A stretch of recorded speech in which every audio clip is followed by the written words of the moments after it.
Quand vous entrez dans votre banque et demandez où placer votre argent, votre conseiller vous propose généralement les mêmes produits.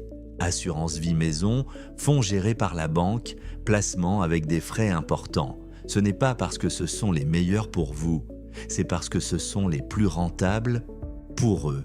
Bienvenue sur le Citoyen Malin. Aujourd'hui, on compare honnêtement 5 placements financiers courants en France, sans conflit d'intérêts, sans jargon bancaire. Vous allez comprendre lequel correspond vraiment à votre situation. Le premier placement, c'est le livret A et son cousin le LDDS. Tout le monde en a un, mais peu de gens savent vraiment ce qu'ils valent. Point fort, zéro risque, disponibilité immédiate, intérêt totalement exonéré d'impôts. Vous pouvez retirer votre argent à tout moment sans pénalité. C'est le placement parfait pour votre épargne de précaution, l'équivalent de 3 à 6 mois de dépenses. Point faible, le rendement reste limité. En période d'inflation forte, votre argent peut perdre du pouvoir d'achat même avec les intérêts. Le livret A n'est pas fait pour faire fructifier un capital, il est fait pour le protéger. Plafond, livret A, 22 950 €. LDDS, 12 000 €. Le deuxième placement est probablement le plus sous-estimé de France. Le livret d'épargne populaire, le LEP. Son taux est systématiquement supérieur au livret A, parfois presque le double. Il est garanti par l'État, totalement exonéré d'impôts et disponible à tout moment. En théorie, c'est le meilleur placement sans risque qui existe en France. Alors pourquoi tout le monde n'en a pas? Parce qu'il est soumis à conditions de ressources. Vous devez avoir un revenu fiscal de référence inférieur à un certain plafond, environ 21 000 € pour une personne seule.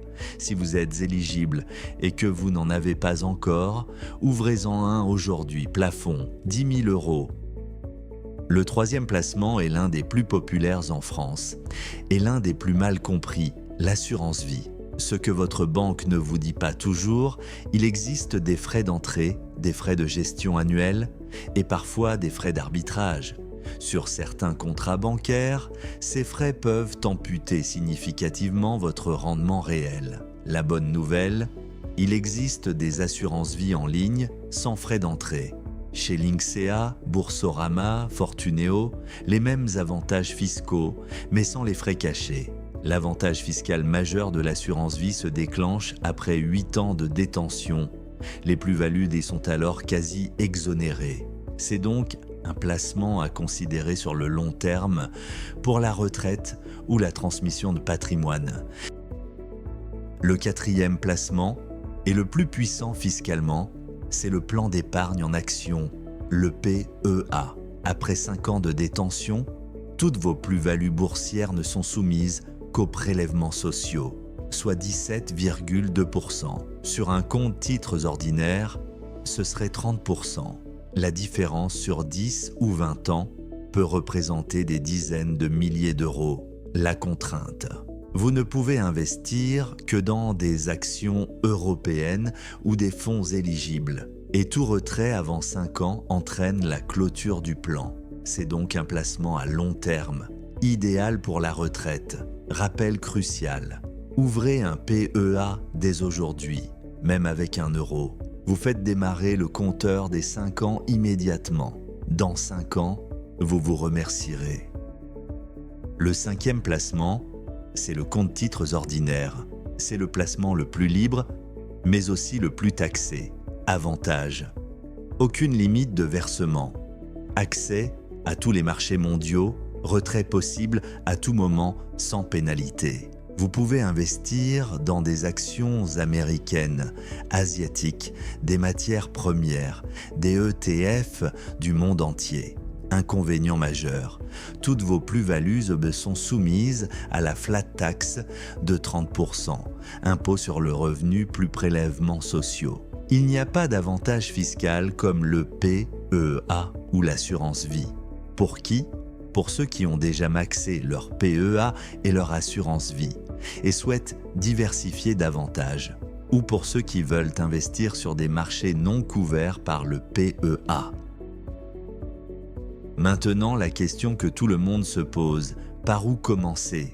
Si vous n'avez pas encore d'épargne de précaution, commencez par le livret A jusqu'à avoir 3 à 6 mois de dépenses de côté. Rien d'autre avant ça. Si vous avez votre épargne de précaution et des revenus modestes, vérifiez votre éligibilité au LEP. C'est le meilleur taux sans risque disponible. Si vous avez un horizon long terme de plus de 5 ans, ouvrez un PEA aujourd'hui, même avec 1 euro, et commencez à investir régulièrement dans des ETF diversifiés. Si vous pensez à la retraite ou à transmettre un patrimoine, l'assurance vie sans frais d'entrée est votre allié. Combinez-la avec le PEDA pour maximiser les avantages fiscaux. Voilà le comparatif honnête que votre banque ne vous fera jamais. Livret A pour la sécurité, LEP si vous êtes éligible, PEA pour le long terme, assurance vie sans frais pour la retraite, compte titre pour la liberté totale. Commencez par un seul, le bon pour votre situation, et construisez progressivement. La régularité bat toujours la perfection. Sur le citoyen malin. Chaque semaine, vous repartez avec un outil de plus pour mieux gérer votre argent. Abonnez-vous pour ne rien manquer. La prochaine vidéo porte sur comment automatiser votre vie administrative avec l'IA en 2026. À très vite.